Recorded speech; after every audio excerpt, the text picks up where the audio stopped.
now please welcome to our show today an amazing woman who is a member of the West Volusia chapter. Am I right? Please welcome Nancy. Nancy, thank you so much for being here. It's a pleasure to have you. It's great to be here with you. Yay. Well, tell us a little bit about who you are and what you do. Well, I am the healthy chocolate eating golf instructor. The healthy chocolate eating golf instructor. That's brilliant. Love it. Okay. Okay.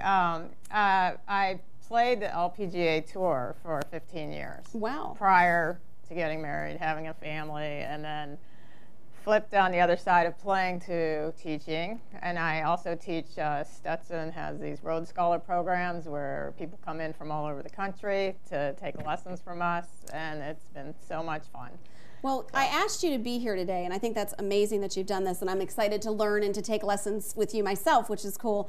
But I asked you to be here today because I do see a lot of our men that are members of WOMTech. They play on the golf course all the time. They're bonding and connecting in a different way. But I've also found that a lot of women are intimidated because if they don't know how to golf, they're intimidated by that. Why do you think it's important to network on the golf course? Well, I think you get to know people in a period of time that it takes to play around the golf, about 4 hours. You spend a lot of time. You learn if someone's humble, if something happens well, or they have integrity, do they play by the rules, are they someone you want to hang out with or do business with, because all kind of situations come up depending on how they're playing. If it's good, if it's bad, and you will get the whole gamut of everything. It happens to everybody. If they have anger issues, I watched my brother play.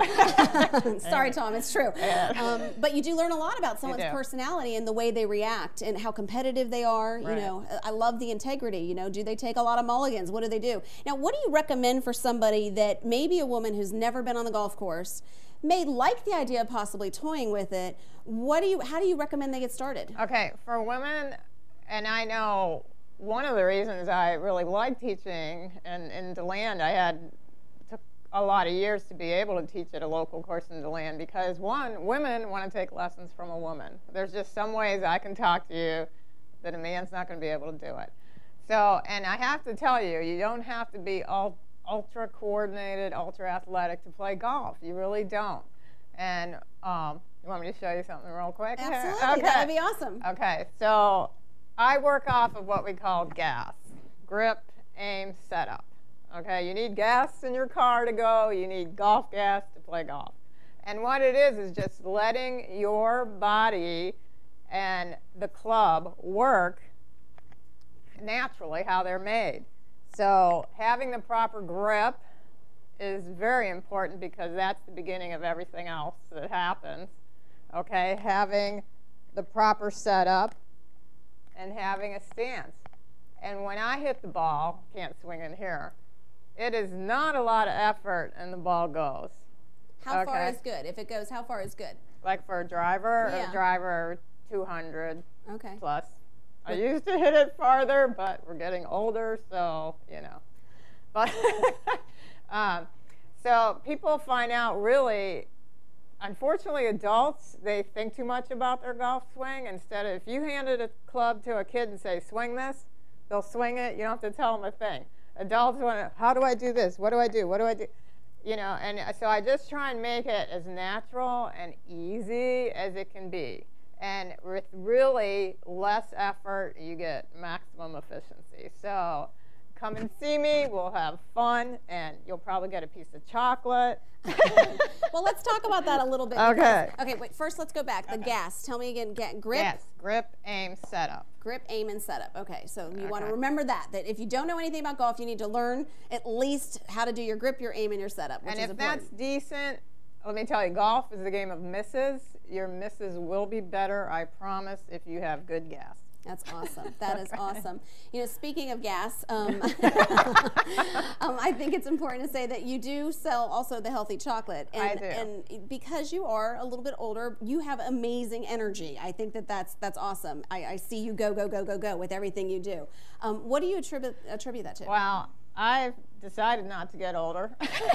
And this is a healthy energy drink with no caffeine, because trust me, women, if you've had a heart palpitation, you do not want to put something in your body that's going to make you palpitate more. You know, I just saw something, a lot of the energy drinks, they're trying to pass a law that you can't purchase them unless you're over the age of 18. Which so I think that's great. And I love the fact that that doesn't have caffeine in it because I don't drink caffeine. None of their chocolate has caffeine.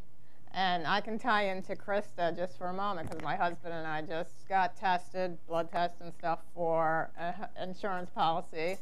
And my blood sugar is like 60. I eat chocolate every day. I drink one of these at least every day. My cholesterol is down almost 80 points. Okay, so that's okay. awesome. I'm not saying it's just the chocolate, but it's going in me every day, so right, it's got to be somewhat related. That's good. So it gives you energy. It keeps you going. And I know you have a, say the name of the chocolate. What kind of chocolate is it? It's Shosai, healthy chocolate. Shosai, the name comes from, the XO is from chocolatl, the ancient Mayan word for chocolate. And of course, most people have heard of the acai berry, and that's the CAI. So it's the perfect combination. It's antioxidants is what it's, chocolate antioxidants. Okay. Who doesn't want chocolate antioxidants? That's awesome. So, well, let's go back and talk a little bit more about the golf because I know there's a lot of things that I wanted to make sure we shared. But the one thing that you can do, that you encourage, that helps a lot of nonprofits is that you can do fundraising, golf tournament fundraising. So what would you recommend if there's a nonprofit that's out there? How can they use golf tournaments to make money for their charity of choice? Well, most golf tournaments make at least a few $1,000s and up, depending on your prep time and how many volunteers you have and the games you put together. But the good thing with golf tournaments is, even though we're a mainly women's organization, you're going to pull the men in because the men are looking for golf tournaments to play in all the time at pretty reasonable rate, and you want to give them a good bang for their buck also. So you need to reach out and get good giveaways or gifts, which people do for your goodie bags all the time. For the conference. It's the same kind of thing. A certain new company wants to, throw out some new product. It's a perfect time to do that. So if they're a nonprofit and they're watching here today, would you be willing to, if they called you, if they connected with you via Facebook, would you be willing to give them a few pointers or tips? Okay. And then you can have title sponsors of the name of the event. They can, X amount of money buys the name of the event, and you're off running to a good start right there. Devereaux of Florida, who is the organization we got all 3 of our children from, they do a golf tournament every year, and I can tell you because I was on the board of directors at one point in time, they raised over $50,000. Sometimes it goes as high as $75,000. So it can be a big money maker for a 501c3. And that's when mulligans are okay. That's when mulligans are okay. Love it, love it, love it. Yeah. Speaking of 501c3, WOMTech Foundation, we just got our 501c3, so we are super excited that we are going to help continue to empower children who are aging out of foster care. We are working on our website right now, and what we're going to do with the website is we're going to have a way that WOMTech members can connect with these kids that are aging out of foster care to make them feel like they still have something to belong to, because they get sent away with not much money at all and no one to connect with. And what child would survive at 18, knowing that you've lost your only connection, which was your caseworker, the only person that took care of you. So I'm real excited about that, and you'll be hearing lots of great things, but we will also be doing a golf tournament. So Nancy and I are starting about that. So start practicing now. Find the person that can help you now so you can participate in our 2014 golf tournament that we're doing to support children aging out of foster care in the WOMTech Foundation. Speaking of that, you do something on Sunday nights that I think is cool. So if you're in Seminole County, if you're anywhere in Florida, you might want to check this out. I'm going to go. So if you want to go with me on one Sunday, let me know. But tell them what it is. For Sundays in October, backed by popular demand, because I did them last year, we have happy hour golf clinics. So what it is at 3 o'clock, I know it's football season, so we have these DVR things, no problem. And my Steelers are doing horrible, I don't care right now. No. So 3 o'clock, we'll do the first week. This Sunday is putting. We'll do a lot of things to help you learn how to putt a little better. And everybody's done at least putt-putt. It's the easiest skill in golf, so no worries if you're a total beginner. And we do some games and things. So we'll do that for an hour, and then we go have the 19th hole, or a drink, They put out some lovely food. And it's only $15. That is an amazing... $15 per person, and now if you bring 2 people, we'll let you do it $25 for 2. Okay, that is awesome. So I'm definitely going to do it. If anybody's watching, if you want to do it with me, let me know. I would love to connect with you. Now, we do have one more thing that I think is important for Nancy to share with you. If you are watching right now and you have a son or a daughter, a couple of things I think that she mentioned to me that I thought it would be good for our members to understand. First, you have a son. I have a son and a daughter. And a daughter, okay. Yep. So, and your son and you like to golf together? We do. About 4, he's almost 18. About 4 years ago, we used to hit everything the same, could hit the same clubs and everything. Now he hits it 100 yards past me. So I just went up and played a tournament for their family weekend in Indiana, and we won.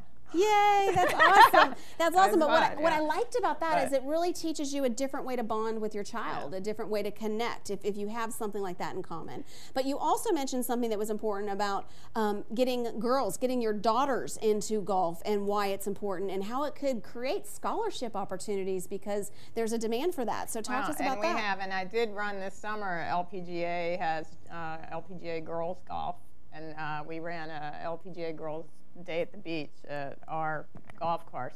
And you really want to try and introduce girls to the game. It's really harder for them unless they have that inner competitiveness to stick with it because, you know, as girls become teenagers and other things become more important. But the amount of scholarships among colleges for girls for golf is there's so many out there because, you know, the schools with Title IX have to have equal scholarships for boys sports and girls sports. So a lot of times they might not even use all the girls scholarships up. And they might not be, they're not going to be the, you know, the top tier schools because they obviously recruit their players. Right. But I'm going through the college process right now. My son's going to be looking for next year and then my daughter the year after. And there's so many schools you've never heard of. And they're out there, so absolutely. Get free education, maybe. Right, absolutely. Well, thank you. I think that's an important tip to share, and that's a tip that could have just saved you a lot of money. So get your daughters into golf early. Jeff, sign our girls up for golf lessons, and you know, help fund their education because there's a supply and demand need there, which is important. So, Nancy, thank you so much for being here today. It was a pleasure to have you as a guest on the show. Thank you.